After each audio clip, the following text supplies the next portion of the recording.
संभल हिंसा को लेकर जियाउर रहमान वर्क का बड़ा बयान। सपा सांसद बोले इंसाफ न मिलने तक जारी रहेगा आंदोलन।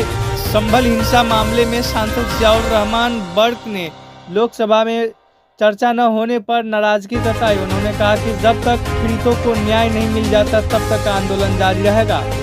सांसद ने सदन में कई बार चर्चा का प्रयास किया लेकिन उन्हें मौका नहीं मिला। सरकार इस मामले पर चर्चा से भाग रही है।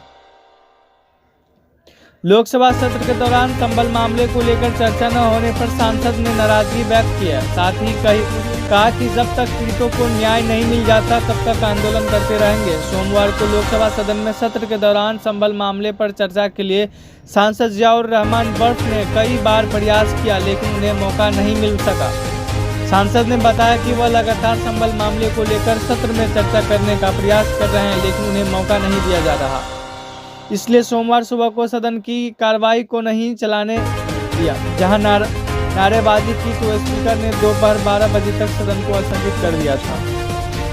जियाउर रहमान को नहीं मिला संभल पर चर्चा का मौका। उन्होंने कहा कि इस मामले पर लोकसभा स्पीकर ओम बिरला से 4 बार मिले थे और उन्हें साथ ही कार्य स्थगन प्रस्ताव नोटिस का हवाला भी दिया जिस पर उन्होंने मौके देने की बात कही थी। बाद में दोपहर 12 बजे जब सदन शुरू हुआ तो चर्चा की मांग की जिस पर उन्होंने पूरे दिन के लिए सदन को स्थगित कर दिया। सांसद ने कहा कि सरकार इस मामले पर चर्चा से भाग रही है क्योंकि मानवता को शर्मसार करने के साथ ही सोची समझी साजिश के तहत इसको अंजाम दिया गया था। उन्होंने कहा कि जब तक पीड़ितों को इंसाफ व दोषी अधिकारियों पर कार्रवाई नहीं होती वह तब तक आंदोलन जारी रखेंगे। साथ ही कहा कि मंगलवार को सत्र के दौरान शायद उन्हें सदन में चर्चा का मौका मिलेगा।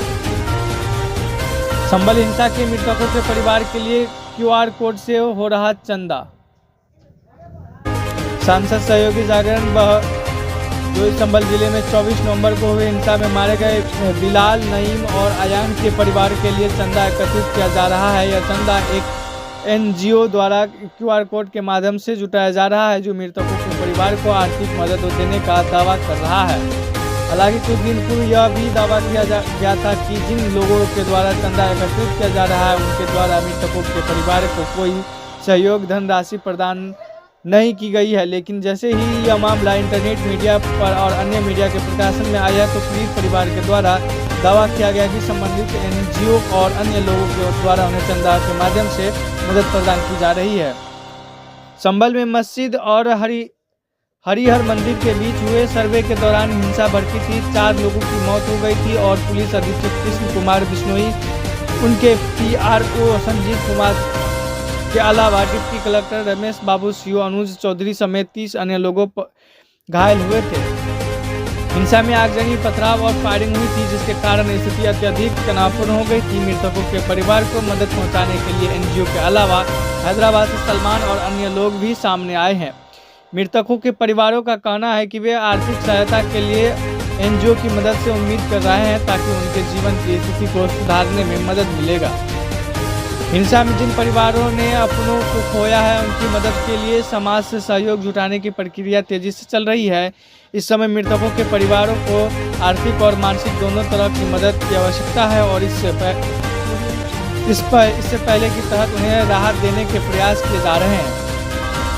परिवारों का दावा है कि NGO के द्वारा चंदे की एकत्रित राशि सीधे प्रभावित परिवारों को पहुंचाने का कार्य किया जा रहा है। यह भी दावा किया गया है कि चंदा पूरी पारदर्शिता के साथ इन परिवारों तक पहुंचाया जाएगा। स्थानीय प्रशासन और पुलिस अधिकारियों की तरफ से भी हिंसा की घटना के बाद स्थिति को शांतिपूर्ण बनाने के लिए प्रयास किए जा रहे हैं। बने रहे MS News 24 के साथ। मधुबनी से सुल्तान की रिपोर्ट। MS News 24 bureau.